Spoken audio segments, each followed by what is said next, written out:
எங்கள் அப்பா அம்மாவுக்கு இதில் எந்த சம்மந்தமுமே கிடையாது, அவங்களுக்கு தெரியாது. இதை இதோட விட்டுருங்க விட்டுருங்க. வணக்கம் மக்களே, ரொம்ப முக்கியமான விஷயத்த பேசுறதுக்காக தான் இன்னைக்கு இந்த வீடியோவே மேட் பண்றேன். இன்னைக்கு தமிழ்நாட்டையே ஒலிக்கி இருக்கிற கவினோட ஆணவ படுகொலை, இதை பத்தி தான் இன்னைக்கு பேச போறோம். விளாக் தான் நம்ம பொதுவாக பண்றது, ஆனா நம்ம முக்கியமான இந்த மாதிரி விஷயங்கள் எல்லாம் கடந்து போறது அந்த அளவுக்கு சரியா இருக்காதுன்னு நினைக்கிறேன். ஏன்னா ஆரம்பத்துல சேனல் ஸ்டார்ட் பண்ணதே இந்த மாதிரி சாதிய விஷயங்களை பேசுறதுக்காக தான். இந்த முக்கியமான விஷயத்த பேசுறதுக்கு முன்னாடி ஒரு நாயை பத்தி பேசிடலாம். ஒரு ஒரு செனப்பண்ணி ஒன்று இன்ஸ்டாகிராம்ல திவாகரன் சொல்லிட்டு ஒரு பன்னி ஒன்று சுத்துது. அந்த பன்னியை எங்கன்னா பார்த்தீங்கன்னா செருப்பால் அடிங்க, இல்லைன்னா கல்லால் அடிச்சு கொன்னுடுங்க. அது ஏன்றத அப்புறமா சொல்றேன். இந்த கவினோட படுகொலை பொறுத்த வரைக்கும் பல தரப்பட்ட மக்கள் பல தரப்பு விஷயங்களை பேசிட்டு இருக்காங்க. நானும் சரி வந்துட்டு எல்லாருமே பேசுறாங்க. சரி, பேசுறதுனால தீர்வு கண்டிப்பா கிடைக்கும். நிறைய பேர் இதை பேசுறதுனாலதான் தீர்வு கிடைக்கும். அதனாலதான் சரி நாமளும் ஒரு வீடியோ கண்டிப்பா போடுவோம், நம்ம சார்பாகவும் இருக்கணும், நம்மளோட குரலும் இதுல நம்ம பங்குக்கு இருக்கணும் அப்படின்றதுனாலதான் இந்த வீடியோ பண்றேன். 2-3 நாள் கழிச்சு அந்த பொண்ணு ஒரு வீடியோவை போட்டிருக்கு. அது பார்த்ததுக்கு அப்புறம் தான் எனக்கு ரொம்ப ட்ரிகர் ஆனது. என்ன போட்டிருக்கு அப்படின்னு சொன்னா, எனக்கு கவினுக்கு என்ன நடந்ததுன்னு சொல்லி எனக்கு மட்டும்தான் தெரியும், எங்க 2 பேருக்கு மட்டும்தான் தெரியும், தயவு செஞ்சு யாரும் வதந்திகளை பரப்பாதீங்க அப்படின்னு சொல்லி. நானும் கவினும் ரொம்ப ட்ரூவா லவ் பண்ணோம். இது தேவையில்லாம நிறைய இஷ்டத்துக்கு யாரும் வதந்தியை கிளப்ப வேண்டாம். உங்களுக்கு தோணுது எல்லாத்தையும் பேசாதீங்க. எங்கள் அப்பா அம்மாவுக்கு இதில் எந்த சம்மந்தமுமே கிடையாது, அவங்களுக்கு தெரியாது. இதை இதோட விட்டுருங்க விட்டுருங்க, அவ்வளோதான். அந்த பொண்ணுக்கு தெரியல நம்ம வதந்திகளை பரவப்பல, நடந்த விஷயங்களை தான் பேசிட்டு இருக்கோம் அப்படின்றது தெளிவா புரிஞ்சுக்கணும் அந்த பொண்ணு பேசணும். அது மட்டும் இல்லாம யாரோ சொல்லி கொடுத்து பேசின மாதிரியே தான் இருக்கு. இன்னொன்னு என்ன சொல்லுதுன்னா, எங்க அப்பா அம்மாவுக்கு இதுல சம்பந்தமே இல்லை அப்படின்னு சொல்லுது. அவங்க அப்பா அம்மாவுக்கு சம்பந்தமே இல்லாம இந்த கொலை நடந்துருச்சு அப்படின்னா அந்த பையனை நீ என்ன பண்ணிருக்கணும்?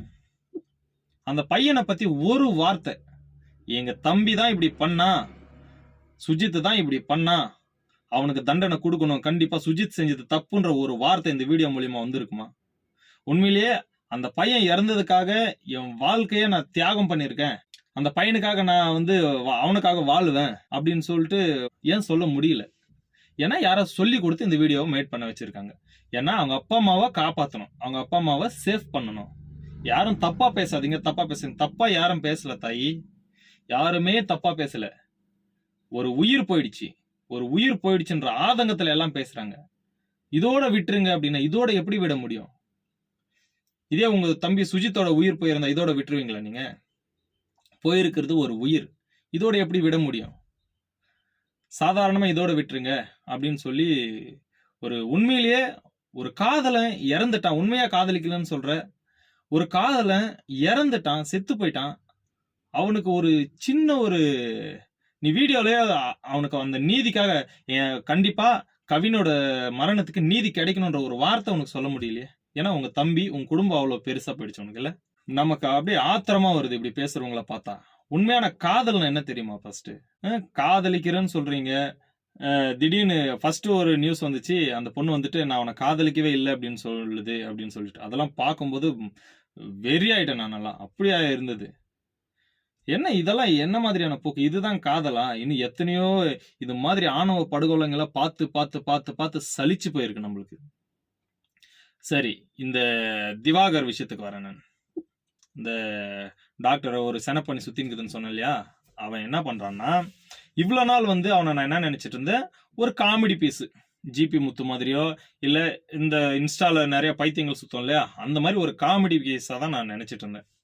அப்புறமா தான் நேத்து ஒரு சேனலுக்கு, ஒரு இந்தியா கிளிட்ஸ் நினைக்கிறேன், அந்த சேனலுக்கு அவன் ஒரு இன்டர்வியூ கொடுத்துக்கிறான். அதை பார்த்ததுக்கு அப்புறம் தான் இவன் பக்காவா பிளான் பண்ணி நம்மளெல்லாம் முட்டாளாக்கிட்டு இருக்கான் அப்படின்னு சொல்லிட்டு எனக்கு கிளியரா புரிஞ்சது. நிறைய பேர் இவனை இந்த வாரம் பூரா ஒரு மாசமா திட்டிட்டு இருக்காங்க.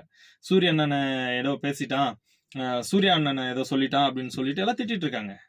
நான் அப்பெல்லாம் கூட சரி என்னடா ஏதோ பிரபலமாகறதுக்கு ஏதோ பண்ண நினைச்சிருந்தேன். கரெக்டா பிளான் பண்ணி யாரை தொட்டா யாரை பேசினா நம்ம பிரபலமாக முடியும்ன்றத தெளிவா செஞ்சுட்டு இருக்கிறான் இந்த செனப்பண்ணி. அவன்கிட்ட போயிட்டு இந்த ஆணவ படுகொலையை பத்தி பேசுறாங்க. அவன்லாம் ஒரு ஆளு அவனை புடிச்சு உட்கார வச்சுட்டு இந்தியா கிளிட்ஸ்ல ஒரு பெரிய சேனல்ல அவன் கிட்ட இந்த ஆணவ படுகொலையை பத்தி என்ன நினைக்கிறீங்கன்னு சொல்லிட்டு கேக்குறாங்க.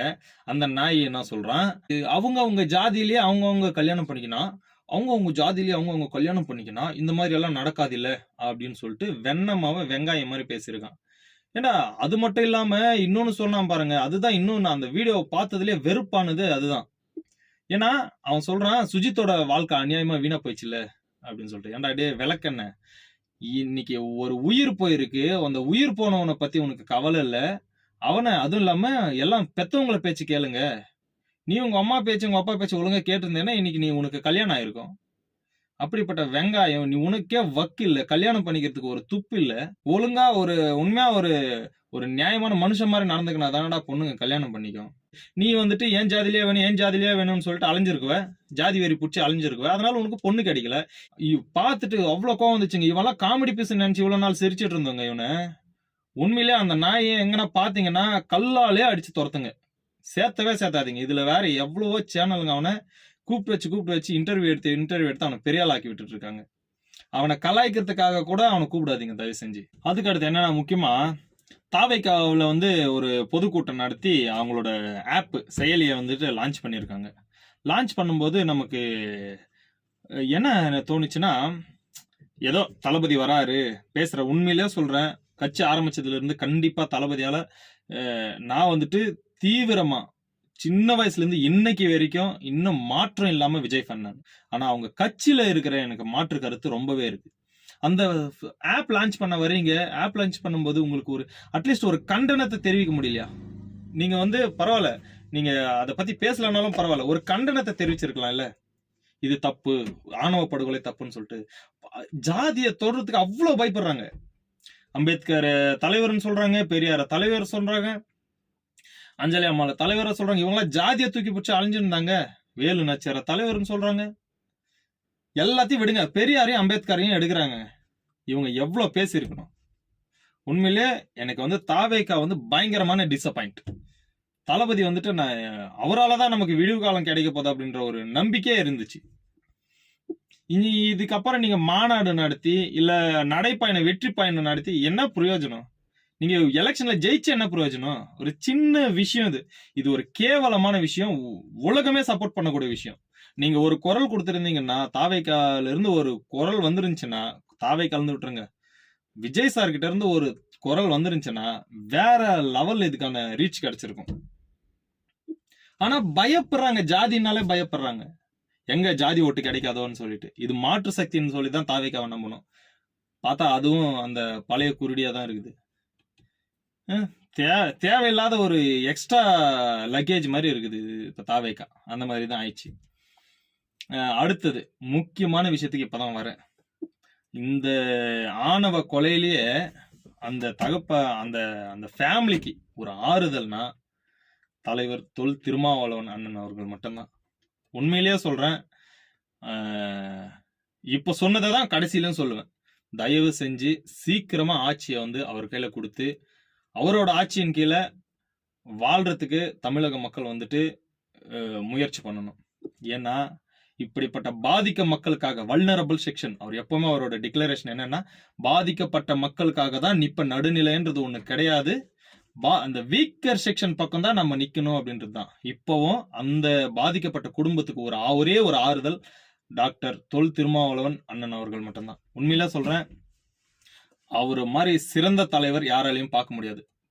பிரச்சனை நடந்ததுமே முதல் குரலா அவர் குரல் தான் ஒழிச்சிருக்கு. உண்மையிலேயே அந்த வீடியோவை போடுறேன் பாருங்க, அந்த அப்பாவோட கண்ணுலயும் அந்த கண்ணீர்ல ஒரு தைரியம் எப்படி வந்துச்சுன்னு தெரியல நமக்கு. அப்படியே தலைவர் திருவாளவன் நாளாரிக வாரண்டு பாராளுமன்ற ஒழித்தோம்.